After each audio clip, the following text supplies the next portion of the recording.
Hey guys, TommyBoy601, and today I wanted to take a look at Star Wars Battlefront and the new Bespin DLC to be released for Star Wars Battlefront. Take this as kind of a review of the content and whether you should buy or don't buy of this new piece of DLC. Now, as always with some new pieces of DLC, we get some new toys. We get 4 new maps, 2 new weapons, and a couple of new star cards for Star Wars Battlefront, in addition to a new vehicle. So that's everything we get, and let's just go one by one and talk about everything you are going to get. So first things is first, we're going to talk about the weapons, and the first one you're going to unlock is the X8 Night Sniper. Now, I know what you're thinking, Tommy, we got a sniper rifle in the last piece of DLC, and you did. However, this is a completely different kind of sniper because it's a pistol. Yeah, it's a pistol. So, in the Star Wars Rebels cartoon, Lando uses this pistol. It has like a night vision / heat scope on it, and it has it's pretty much a medium range, medium everything kind of weapon. It has decent range, does decent damage, and has a kind of a slow rate of fire, but it carries its damage over a long distance, so it's okay. The cool thing about this is it does allow you to look at heat signatures and snipe people out using heat signatures. I found this really useful on Endor because the rebels can't really hide when you can see where they're hidden in the heat, or if people are trying to play in the far back, it does light them up nicely. The only problem is you do need to land a good amount of shots in order to take someone out with this sniper / pistol thing. It's good, it's decent. I won't roll with it much because I'm much more of a close-up kind of person, which is why the next weapon is probably one of my new favorite weapons. It's the EE4, brother / sister / predecessor to the EE3 Boba Fett's gun / that 3-round burst weapon. Now, this weapon is a pistol, a blaster, and kind of like a semi-auto shotgun rolled into one. So the EE4, they took an EE3, they squished it down, and now what it does is when you pull that trigger, it fires 2 bursts of 3 rounds. So you basically fire 6 bolts, but you hear only 2 blasts, and you get 6 rounds, and it functions kind of like a semi-auto shotgun, but also like a regular blaster. It's highly inaccurate, like the spread is insane, but boy does it put people down, and that is what I love it for, especially with this DLC. Well, not really this DLC, but with the smaller game modes, this gun is going to be a must-use for those smaller game modes, not necessarily the bigger ones, because the range is just going to kind of screw you in the end, but the smaller game modes, this is going to be a gun of choice for you. I actually love this one. The next one is one of the new star cards we get. It is the Disruptor. Now, what this star card does is it sets out almost like an EMP, and it overheats the enemy's blasters. So you get in close, you hit this, and their blasters overheat, and they can't fire, and they are left with their bands down, and they are yours for the taking. You are just going to win that firefight, because they can't fire back, they can't really do anything. So this is a very effective weapon. Some counters to this are, for one, any of those star card weapons, like a scout pistol, a cycler rifle, the scattergun, those don't have a cooling element, and therefore you can switch to that and attack someone with those if someone's coming at you with this. Additionally, if you have the cooling cell star card, you can activate that, and it's going to allow you to continue the battle just normally. The next star card, or the regular card, so the last one is one of the ones you need power for. You know, you hit Y, you hit triangle, that it's going to activate, and you're going to need charges. The next ones are your regular star cards. The first one is the shock grenade, and it's pretty much a handheld taser. You throw it on the ground, and it detonates, and in a circle area, it starts tasing people, and they have to tap X or tap square as quickly as they can. It does inhibit them from moving and attacking and doing everything. It's useful. I'm not going to use it. I find like something like the Deoxys grenade far more useful, just because it doesn't kill them, but it's an aerial denial weapon, and this one makes you feel like you're playing tactically, but this is a Star Wars Battlefront. You're not going to be playing tactically in Star Wars Battlefront.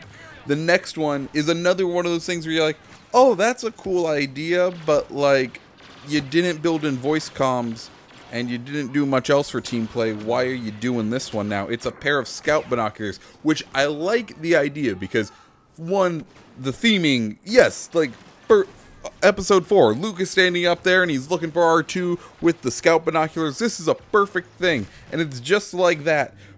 You hold up, basically you hold up the binoculars and you tap, you pull the trigger, and any enemy you see in the binoculars, it's gonna send out a pulse and basically tag them for the rest of the team to see until you no longer see them from wherever you're looking from. So that's really cool. That's a great idea. And I like the idea, just I don't think this is the game to implement it in. Just this game isn't really known as a team, like, yes, it's a team game, but like it's not known for its high strategy, and therefore you don't really need this strategy kind of thing. Additionally, the developers added in the Ion Neutralizer, which is a new HUT contract, which you don't need to have bought the DLC to buy, but it's coming with the same update, so I'm going to talk about it. Basically, it's the Disruptor Rifle from the last DLC, powered down a little bit and used as a star card. It can disable / knock out an enemy vehicle temporarily, and basically take away their controls or their movement. Not exactly the most useful. I mean, if your squad mate has this, maybe one of you fires this at like an ATST, and the rest of you throw ion grenades and ion torpedoes at it, and that is a way to like take out ATSTs more effectively. But beyond that, like, if I'm gonna use a star card, I want something that's gonna at least damage the enemy, not just disrupt them. It would be one thing if like I could change these cards throughout the game, but because of how Star Wars Battlefront is set up, you can't, and therefore I'm not terribly interested in this. Let's talk about the new heroes, and let's start with the bad boy, the Dangar. Now, Dangar was one of those bounty hunters we saw to go after Han Solo in episode 5, and he's wearing, it looks like kind of stormtrooper armor, but really rusty stormtrooper armor. It's cool. I'm all about him. He has a trait much like Greedo and all of them did. His is Tough Fighter. Basically, his armor will improve and reduce incoming damage as he damages others, which is cool. One of his abilities is Explosive Rush. Basically, he sprints forward, kind of like how he sprints forward, and as he does, he just throws sticky grenades everywhere. It's a lot of fun. Like if you just want to mess with some people, or you need to make a quick escape, running and throwing explosives everywhere, best way to do it, definitely. One of his other abilities is a Frenzied Blast, and basically it takes his DL-19, which is based on an MG42, and gives it the fire rate of an MG42. It is insane. It like doubles the fire rate of the thing, and it's beautiful. It's wonderful. Like you just mow through infantry essentially. And his last ability is Hurricane Strike. Basically, he turns his DL-19 into a club. He just sprints up and just bops someone on the head.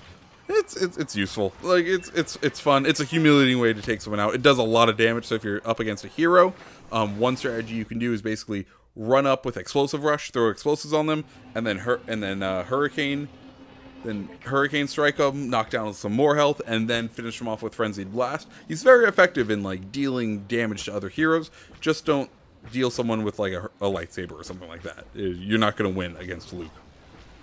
Now, where would the Bespin DLC be without its other hero, Lando Calrissian? Yes, Lando is coming in. His trait is kind of confusing to understand.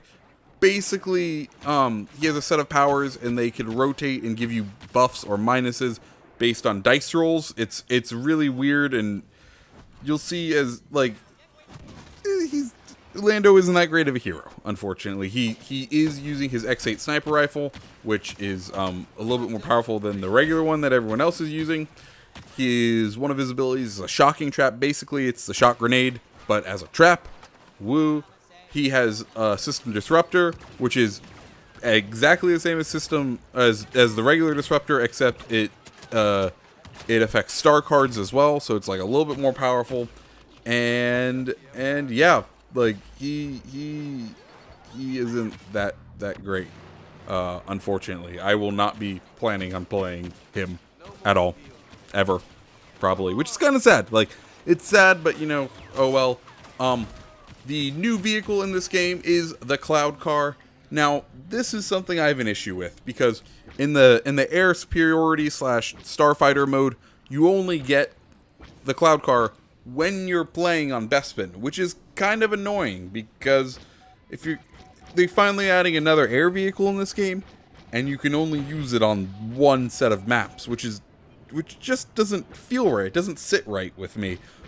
You can use it on either side. The Rebels get that traditional like orange one we saw in episode 5, while the Imperials get a blue one. It kind of looks like a police car. Like it's the same exact model as the Rebel ones, but it's blue and it has that like police colored blue. So it looks like someone's a policeman. It looks like the police are coming after you and shooting you. So yeah, there are 4 new maps for this one. I couldn't tell you what they are. I could tell you 2 of them. One of them is the Carbonite Freezing Chamber, and one of them's outside in Cloud City.